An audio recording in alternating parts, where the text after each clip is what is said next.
Couleurs, musique et danse des quatre coins du monde. Le samedi 1er octobre, le centre Notre-Dame de Jérusalem a accueilli plus de 500 personnes venues de tout Israël pour célébrer la journée mondiale des migrants et des réfugiés, sous le thème « Construire l'avenir ».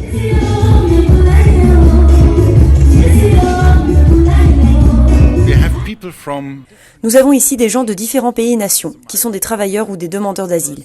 Ils composent une réalité très importante de l'Église de Terre Sainte. L'arrivée des migrants et des réfugiés catholiques offre une nouvelle énergie à la vie ecclésiale des communautés qui les accueillent, écrit le pape François dans son message pour cette journée. La célébration eucharistique a illustré l'amour, l'intention et la joie avec lesquels les migrants en Terre Sainte vivent leur foi.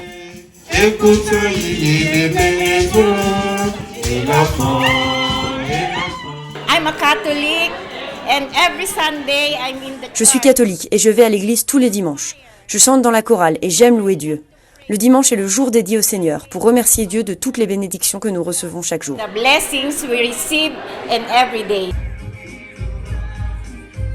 La messe a été présidée par sa béatitude Pier Battista Pizzaballa, patriarche latin de Jérusalem. Dans son homélie, il n'a pas caché les difficultés quotidiennes auxquelles sont confrontés les migrants et les demandeurs d'asile, et a souligné leur grand témoignage de foi.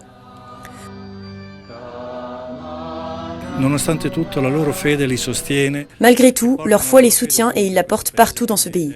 C'est aussi un témoignage de leur capacité à savoir construire et générer la vie malgré les obstacles. Avant, j'avais plusieurs problèmes, mais quand j'ai commencé à prier, j'ai reçu de nombreux cadeaux. Pour cela, je remercie Dieu. S'il permet qu'il y ait des difficultés, c'est aussi parce qu'il a de bonnes solutions.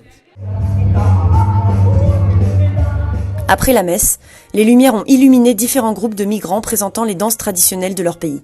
Philippins, Indiens et Sri-Lankais se sont ainsi relayés sur scène. Des applaudissements chaleureux ont accueilli la petite communauté chinoise qui a chanté une chanson sur la fraternité, ainsi que la danse traditionnelle de l'Érythrée.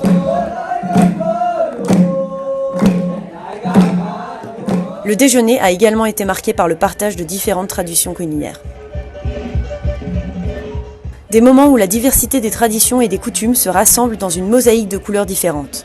Une image qui est précisément celle de l'Église de Terre Sainte.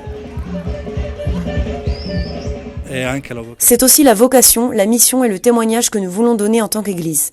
Dans un pays aussi divisé, nous pouvons malgré les différences être unis. Cette journée a également été l'occasion de remercier ceux qui accompagnent ces fidèles par leur présence quotidienne.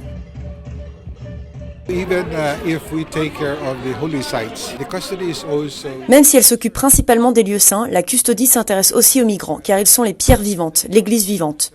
Nous appartenons au même corps, le corps du Christ.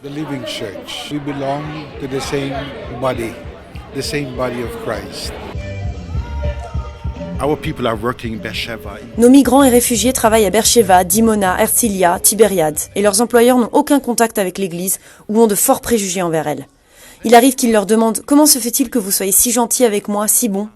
Et ils répondent « C'est grâce à ma foi, grâce au Christ. » Ils sont de véritables témoins de l'amour de Dieu et je suis vraiment fière de les servir. To serve them.